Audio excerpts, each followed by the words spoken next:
పండగలే high power ఉల్లాసం high power ఉత్సాహం high power ఆరోగ్యం హై పవర్ ఆనందం గుంటూరు వారి XXL మరియు హై పవర్ హార్స్ దేశవాళీ మినపగుళ్ళు బంధాలు అనుబంధాలు మరింత దృఢంగా మరింత బలంగా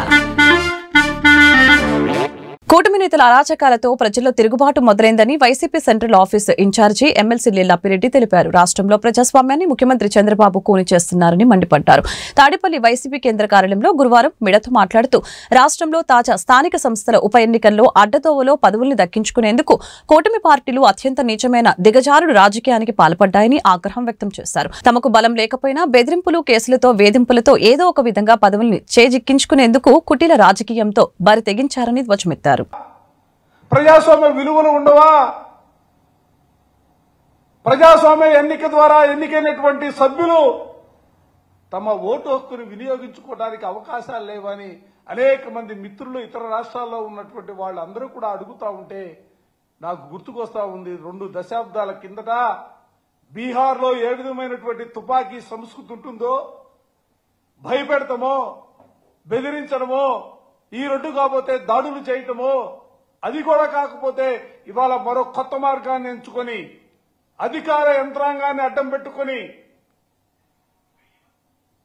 ఎవరైతే గెలిచినటువంటి వ్యక్తులు ఉన్నారో వారిపైన అనేకమైనటువంటి అక్రమ కేసులు బనాయించి ఏదో ఒక విధంగా వారిని భయపెట్టి బెదిరించి తమకు అనుకూలంగా ఓటు వేయించుకోవడం కోసం చేస్తున్నటువంటి ప్రయత్నాలు చూస్తూ ఉంటే నిజంగా బాధ కలుగుతూ ఉంది.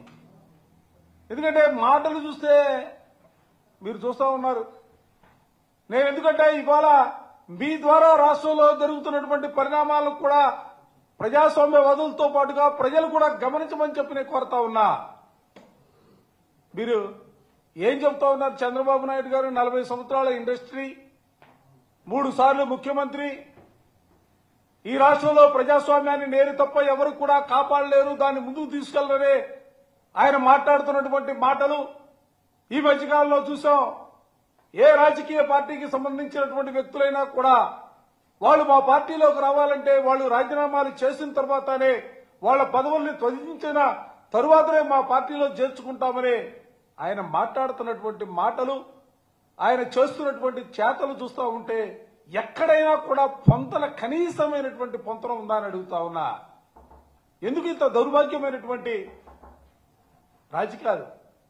ఇవాళ మొన్న జరిగినటువంటి ఎన్నికలు చూసినా, మున్సిపాలిటీలు కార్పొరేషన్ ఎన్నికల్లో చూసినా, లేదా ఈ రోజు జరుగుతున్నటువంటి మండల జిల్లా పరిషత్ ఎన్నికలకు సంబంధించి చూసినా చిన్న ఎన్నికలు. ఈ ఎన్నికలతో రాష్ట్ర భవిష్యత్తు మారిపోదు. ఈ ఎన్నికలతోనే పార్టీలు మనుగడ ఆధారపడినటువంటి పరిస్థితులు కూడా లేవే. అయినా కూడా ఎందుకు ఇంత తాపత్రపడతా ఉన్నారు? అడ్డదారిన అధికారాన్ని తీసుకోవాలి ఎందుకు మీరు భావిస్తా ఉన్నారని చెప్పి నేను సందర్భంగా అడుగుతా ఉన్నా. మీరు చెప్పినటువంటి మాట, రాజీనామాలు చేసే రావాలని మీరు మాట్లాడినటువంటి మాటలు ఏ మూలకెళ్ళాయని అడుగుతా ఉన్నా.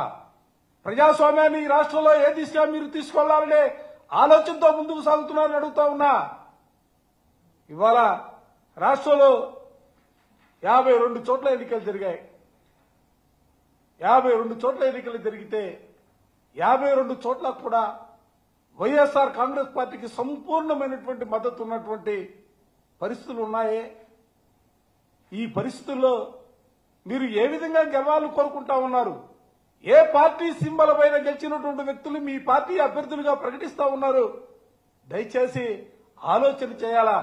ఇవాళ ఒక్కసారి చూడండి, అది ఒక్కసారి ఈరోజు రాష్ట్రంలో జరుగుతున్నటువంటి ఉప ఎన్నికలకు సంబంధించినటువంటి పార్టీల బలాబలాలను చూడండి, ఒక్కసారి చూడండి, గమనించమని ప్రజలు కూడా నేను కోరుతా ఉన్నా.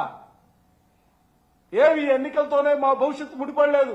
అయినా కూడా ప్రజాస్వామ్య విలువలు ఉండాలా, ప్రజాస్వామ్యం బతకాలనే ఆలోచనతోనే దయచేసి గమనించమని చెప్పి నేను కోరుతా ఉన్నా.